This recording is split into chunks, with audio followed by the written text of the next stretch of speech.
The biggest thing going on this week and what I've been following the most, it's probably not the biggest thing, but it's what I've been following the most heavy this week, is week one of YSL trial. And people have been knowing it as a Young Thug trial, whatever you want to call it. The YSL Rico case is now being tried in the court of Fulton County in the state of Georgia. So it's a state Rico case, but Fulton County District Attorney's Office, Fonnie Willis, is who's chasing the case, right? So this has been the first week of it. This is about to be the longest trial in a very long time. Probably the longest ever in Georgia. It'll be the most expensive trial in Georgia history, probably. I don't know. They don't put a number on it. Like, they don't give the public how much something costs, like a trial, and how much investigations and how much the entirety of a whole case costs. But I'm just going to go out on a limb and say confidently, this will be the most expensive trial that the state of Georgia has ever seen. Maybe one of the most expensive state trials in the history of the United States. If they were to quantify how much resources and money they had to put behind this, manpower, overtime hours, getting witnesses, jury selection, just the amount of research is taken for them to try to piece together this weak ass case. Like, there's has to be one of the most expensive cases in history. Right. So we got week one. So first, pretty much they started out the week with opening statements, right? The state goes first in the opening statements. So it was the ADA, Assistant District Attorney. It's a black woman named Attorney Love, they've been calling her. And she did her opening statement. That took almost the whole first day because there was so much pushback from the defense attorney, Brian Steele, Young Thug's lawyer.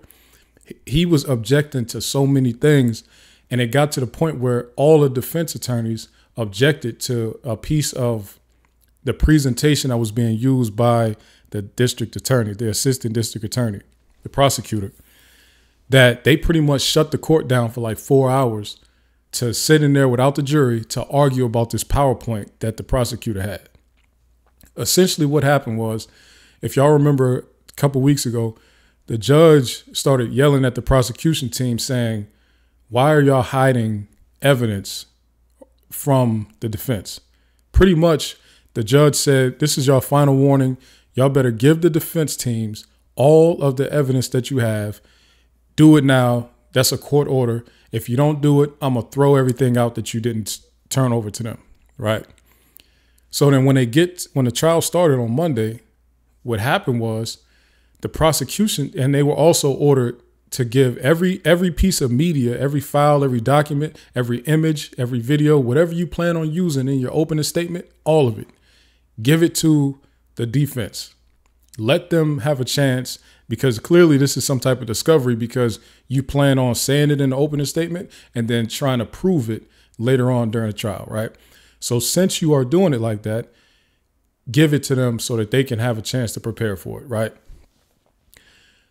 The prosecution, that was a court order from the judge. The prosecution did not end up doing that. They objected to what was going on in the court. Brian Steele said, hey, y'all told them to give us this. I never seen this before. What is she doing? Why is she showing this to the jury? The judge sent the jury out, and then they argued for 4 hours, pretty much saying they were pretty much editing this PowerPoint together, which was crazy. I've never seen nothing like this. They was up there editing this PowerPoint as a whole courtroom, pretty much saying, hey, judge, this thing in this PowerPoint, this is wrong. This is the wrong person. This person that they said killed this person, he wasn't even involved with this case at all. How's his name right here? It was just all type of foolishness, right? So for whatever reason, though, the judge had said that it was court ordered last week to give over the documentation, right? The prosecution team didn't do it. But when the defense objected to it being used when the trial actually started during the opening statements, the judge allowed them to use it still. They didn't say, hey, you didn't turn this over, so throw it all out like he initially said. He said, if you don't turn it over, I'm going to throw it all out. He didn't do that. He kind of was lenient with them and let them just edit it on the fly. Literally, the prosecutor emailed a copy of this PowerPoint to the defense lawyers Monday while the trial was going on, and they all sat in there and edited this shit together. So I don't know what the judge was heavy biased with the state on that one, because he's supposed to throw that whole thing out. Then he got later on in the afternoon. It was about 3 o'clock. The judge was completely pissed off because the jury had been sitting there waiting all day, not in the courtroom. Judge is pissed off. Then he finally said, you know what? Nobody using PowerPoints. None of y'all, because I'm pissed. Pretty much. He was like, none of y'all can use it. Defense and the state. Nobody. So then another one of the lawyers stood up and said, wait, why are we being punished when we did what we were supposed to do? I turned over all of my stuff to the state. Everything that you as the court ordered for us to do, we did it on the defense. It's the state that didn't do it. So why are we being punished because they didn't do what they were supposed to do? That prolonged this shit even further. So this is just Monday. This is the opening statements. They couldn't even get through it. It took the entire day for the prosecutor to get through her opening statement. Right. And her opening statement, it was cool. I don't know if I'm just hearing it from my biased perspective. I know I have my biases, but it don't sound like they don't have a case for real. They are really reaching for anything, really. That's what it sounds like to me. So she ran through everything, got through it. The next day, the defense attorney started to run through all of their opening statements. Some opening statements longer than others. None of the defense opening statements were as long as the prosecutor. She was talking forever, probably because she has 6 defendants that she has to prosecute, and they're just the defense. They're only doing 1 defendant each, so there's 6 defendants in this trial right here.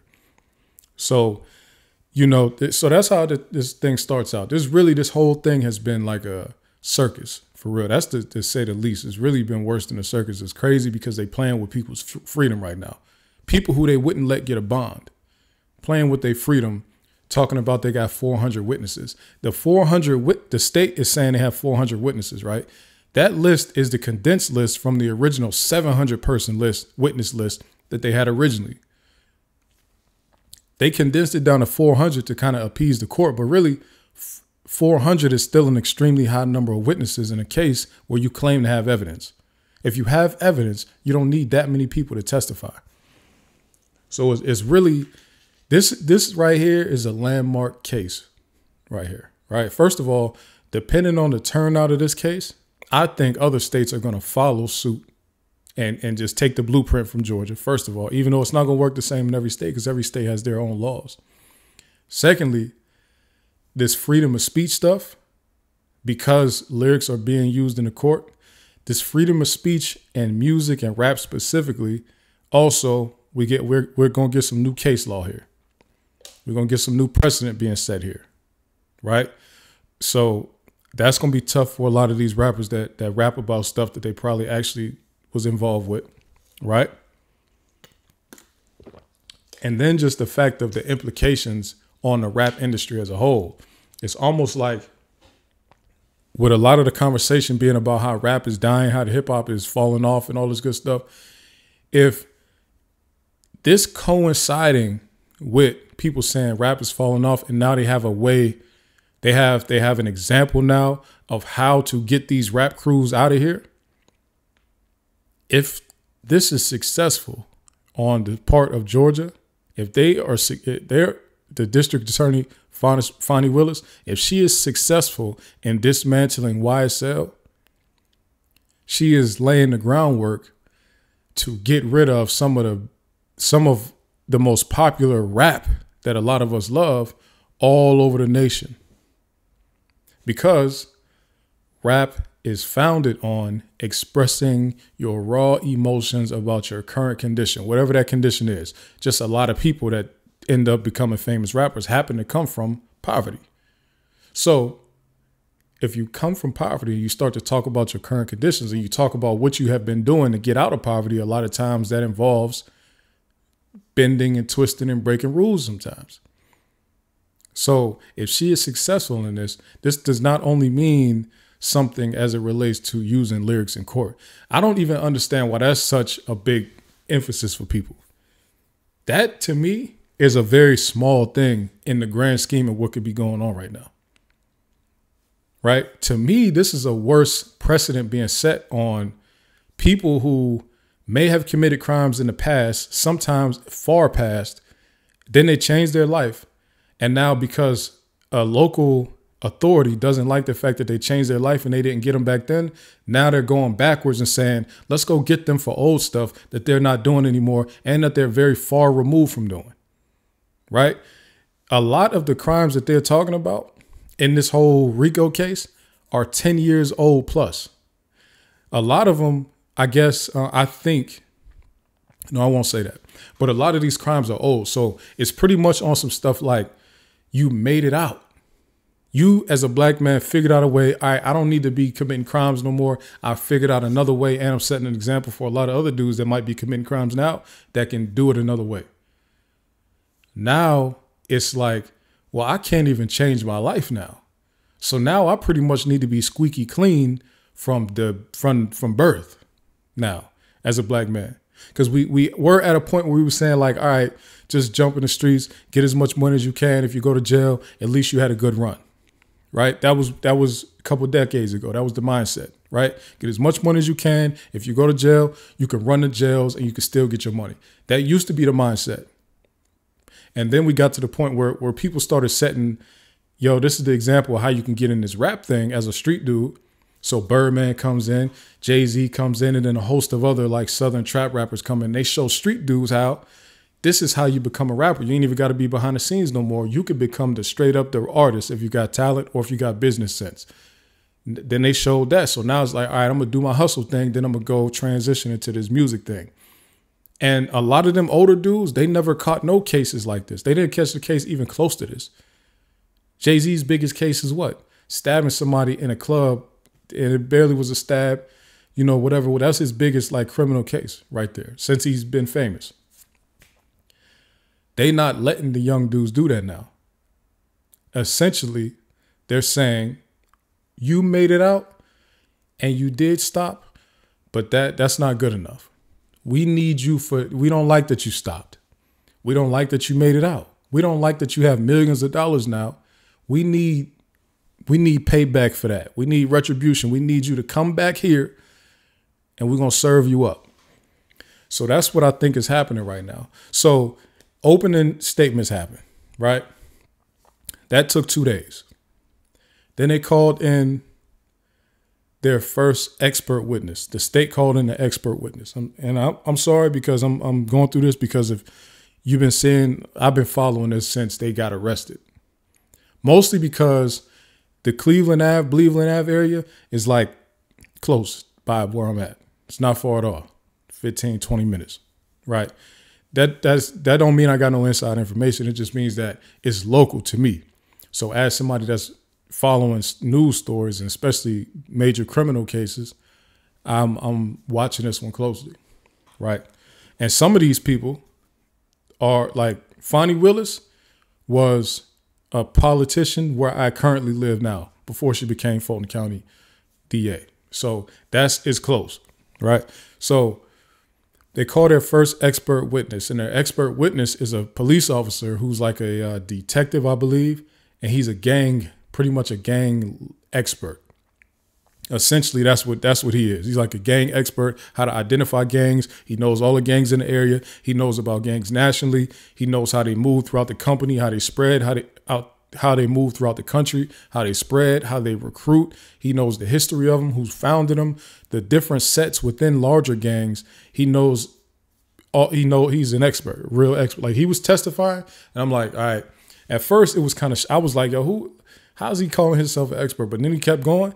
I'm like, okay, he really is an expert. I don't know how. And I actually, I missed cross-examination of him. I'm assuming that cross-examination from the defense didn't last long because the stuff he was saying, you want to get him off the stand as soon as possible because the information that he has, you don't want him explaining gangs to a jury. He can make anything look like a gang because they're like, this dude is a real expert. You feel me? So he was even in there throwing up gang signs himself. Like that's how much he knew. He was throwing them up. He knew He explaining this is what this means, this S, this Y, like he throwing them up in the courtroom and explaining what each part of the hand means to the jury. So that's not somebody that you even want on the stand. Get him off the stand as quick as possible. He was a great expert witness for the state. So they got done with that. That's about Tuesday afternoon, I think. What's today? Today is Wednesday. I'm probably maybe that was Tuesday, or maybe that was, I don't remember which day because the days are blurring together to me. So then I'll give you the parts that I seen, right? So then they start to call other witnesses. Excuse me. The next, I guess, significant witness that was puzzling the people was a white lady who is like a club mom, or what they call her, a house mom or whatever, at a club called the Gold Rush in Atlanta. She lives in Noonan, Georgia. Her car got stolen, and they brought her in for, I don't know why, but the state brought her in as a witness to just say, my car got stolen. It was a young black man that was about 5'7", 130 pounds. He did it. They took my car. He hit me, rear-ended my car by my house in Noonan, Georgia, and then they tricked me, and then he stole my car. Pretty much. That was her testimony. She didn't know nothing about the guy. She don't know his name. He didn't look like, I don't even get it, right? So then this happened in January 2013. So again, like I said, they're going to old crimes and like saying, you niggas did this a long time ago. So hey, this is the thing about it, right? The person that they even assume did it is not even part of this case. So I don't even get why the state called this lady. So then they get back and called the police officer who actually who came and found the car, right? So the police officer found the vehicle at an apartment complex in around Hapeville Road or whatever, right? I guess this is Southeast Atlanta somewhere. So they found the vehicle. The person who the cop seen get out of the car, I guess they were still driving it. The person who the cop seen get out the car, also a person that's not related to this, that's not in this case, not related to this case, not a defendant, nothing. He's just out there. One of the actual defendants in the case was just out there while the car was there, right? They didn't catch him with the keys. They never seen him in it. Nothing with him related to this car at all. So again, I don't know why they called this lady. But it seems like, from what I'm gathering, the state can't bring up things unless they get a witness to say something. Then they can question it from there and go from there. That's what it's seeming like to me. I never realized that in criminal cases, but that's what it's from what this judge has been saying to them and what these objections that I've been hearing all day. And they've been objecting like I've never seen this many objections in my life, right? It doesn't seem like the state can just bring up something and ask about it. Like one of these witnesses has to say it first. So I guess they needed this white lady to say this so that they can talk about this car and then get this car and get this other cop who actually ran into one of the defendants while he was looking for this car. Right. So the cop is now on the stand telling about how he found the car. And he's like, yeah, I found it. Yeah, nobody on this case was in that car. Yeah, I don't know. But one of the defendants, actually, he was there. And I was an unmarked police officer. I'm undercover, plain clothes, unmarked car. They don't know it's a police officer. This young man who is, now this is the part that's like kind of went viral a little bit, right?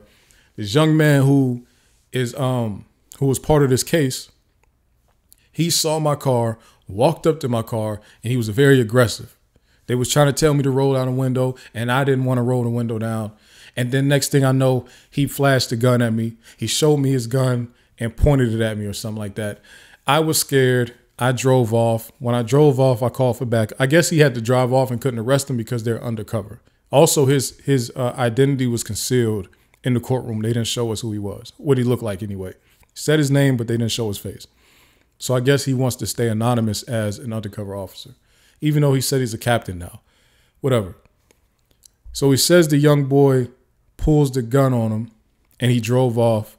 And he also said that when he was out there and the young man, he said he was aggressive and he was throwing gang signs at him, right? Now, that was a key piece of that cop's testimony because he specifically said he threw some gang signs at me, right? So then he goes on like, yeah, and then I drove off, then he went and threw his gun in the bushes, in a bucket in the bushes somewhere, and we found the gun later on or whatever. Never found the keys to this car. So this stolen car is not related to this at all. So to have that lady come with the car stolen thing makes no sense at all. They found the car 7 days later in a neighborhood in Southeast Atlanta, right? So then he, they arrest the dude, all that. So then the cross-examination comes, like, right? So the defense lawyer comes up and questions him. He's like, and this dude, he's like, yo, so you said that this was a black attorney too. Whoever this black attorney is who should be speaking all the time. His name was Attorney Adams, I think. Brian Steele is just sit him to the side. Let the black bald man, let Adams handle this thing. I don't know what's going on with Steele right now. Steele is annoying the judge, honestly. Like hardcore annoying the judge, like shit. So Adams comes up there. He's like, he questioned him doing this thing. Like, so you don't really remember that much about it. Like they had to remind you what was going on, right? With the police report. You didn't actually remember, right? He was like, no, I did kind of remember because this was like the last case I was investigating before I became like a lieutenant or whatever he said, right? So he's like, okay, so in your police report, earlier you testified that he threw gang signs at you. He was like, yes, that's what I testified. He's like, in your police report, did you indicate that he threw gang signs at you? He was like, no. He pretty much what happened is the cop just out of nowhere, like he never has said this before, like on any records anywhere, like when he did his police report, when he did any type reporting, he never said that this boy threw any gang signs at him. And then the lawyer got him to say that today in court was his first time ever saying that anywhere. Like he didn't even he went on, he got that man to say on record, he has never said that before, that he saw him throwing gang signs. So then he questioned him like, so as a police officer, and you weren't a rookie at this time, you were in it about 7 years, you weren't a rookie. So you didn't put that he threw gang signs in the police report. It essentially he was trying to get to, that would be significant in any type of criminal case. If somebody is doing something criminal and then they throw gang signs, that's significant no matter how you flip it. No matter how you twist it, pun intended, it's significant in a criminal case. Yet you didn't feel it was necessary to to put this in a police report. All you put was that he was being aggressive, right? Then another defense lawyer came up and said, well, did you make an amendment to your police report later and indicate that he threw gang signs? He was like, no. So then the prosecutor came back up and did her whole thing of pretty much you didn't put every detail. Did you put what kind of hair he had? He was like, no. Did you put what kind of clothes he was wearing? He said, no. She's like, why didn't you put what kind of clothes he was wearing? So then the cop said, well, I didn't put that because he wasn't a fugitive. We caught him immediately, so there was no need to describe his clothing. She's like, so it's safe to say that you didn't put every single detail of that day about this arrest in your police report. He's like, yeah. And she's like, but does that make it any less factual that it happened? He was like, yeah. But to me, and I think a lot of people on social media that was watching, it was like, that's not really good enough to explain why you didn't put the gang thing in there. For pretty much, I guess, and all crimes that you commit, the way that they're prosecuted and sentenced, if you're convicted, is enhanced if it involves gang activity, or if it involves gang activity, which is like an enhancer. So the fact that you were saying that this man committed what they called aggravated assault Aggravated assault was pretty much he pointed a gun at him. He committed aggravated assault and was throwing gang signs. That is 100% significant in a case like that. And you didn't even indicate it. And when he was going to fight that case of pointing the gun at you, you didn't mention it then either. So I just thought that to me, that was like, it made the prosecutor look bad. It made the prosecutor look like you brought a witness up here to lie for you. They even got him to say, did the prosecution team prep you for this before you got here? He was like, yeah. Like, the fact that they prepped you and it still went that way, that looked, I think that was the biggest so far. Now it's only a couple days. It's only a couple days in now. So far, that was the biggest testimony that happened that had people shocked. But besides Brian Steele's opening statement, that was complete shit show. I don't know why he try to make an acronym out of the word thug, saying thug stands for that. He tried to say pushing P stands for positivity, as if he don't know that this man Gunna has 1,000 interviews explaining what pushing P is. He never said positivity. Excuse me. So, listen, man, this case is estimated to last 6 months, man. It's supposed to go for a long time. Like, this is only the beginning. I don't know what type. Like, for me, just looking at it, they don't have like evidence to Young Thug really doing anything. The only thing they have for Thug is when it's time to start calling in those defendants that took plea deals. When it's time to start calling them in, that's when they're going to cook Young Thug. They're just going to get all of these people that took plea deals to say, Young Thug is the leader. He had us doing it. He did this and he did that. And he was calling all the shots and he was funding it. That's how they're going to get this. This is not a case outside of that. None of the crimes that they've been bringing up further a gang at all. Mostly just, this is Atlanta. Atlanta is like the robbing. This is what they do. They steal anything. Like you leave your flip-flops outside, they might be gone. Like they'll take anything in Atlanta. So it's like, what's the racket here? Like it's a Rico case. Now, what are you conspiring to further what racket? Because being in the gang alone, according to these people, is not a crime. Rapping these type of lyrics alone is not a crime. If you get into these one-off situations where one person might shoot a cop trying to arrest them, this is a one-off thing. That doesn't further the gang. That doesn't do anything because that's a one-off, one-on-one interaction. Stealing a millionaire, having somebody go steal somebody's Buick, that don't make sense. That don't further that doesn't make sense. What's the racket here in this whole conspiracy? That's what I'm not understanding. And that's not even how I'm understanding how they even got this thing to trial like this. These are, and what I just also found out today is a lot of the crimes that are part of this case here, these defendants were already found guilty of. The state can go back and charge you with this gang enhancement stuff, which is this gang Rico.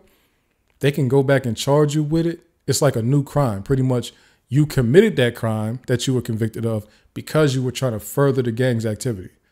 So these people are pretty much about to be punished again twice for the same thing, even though it doesn't fall under the double jeopardy protection pretty much because it's a new charge.